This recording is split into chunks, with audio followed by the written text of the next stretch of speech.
নিজের বাড়ির আঙিনায় বাগান করার শখ আছে অনেকেরই, তাই বলে নিজের কর্মস্থলে শিল্পের নগরী খ্যাত ফ্রান্সের প্যারিসে নিজের কর্মস্থলেই পছন্দের গাছ লাগাচ্ছেন কর্মীরা।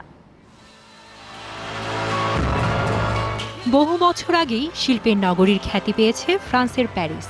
এবার এই শিল্পের নগরীকে সবুজের নগরীতে পরিণত করার ব্রত নিয়েছে প্যারিসের স্থানীয় সরকার। এজন্য বিভিন্ন প্রতিষ্ঠানে ছাদ খুলে দেওয়া হচ্ছে কর্মচারীদের জন্য, যেন তারা সেখানে গাছ লাগাতে পারেন। এরই মাঝে সবুজ ছাদ হিসাবে খ্যাতি পেয়েছে প্যারিসের বিলাসবহুল বিপণিবিতান লা বন মার্সে এবং লা গ্র্যান্ডে এপিসেরি। কাজের ফাঁকে এসব ছাদে নিজেদের পছন্দের গাছ লাগিয়েছেন বিপণিবিতানেরই কর্মীরা।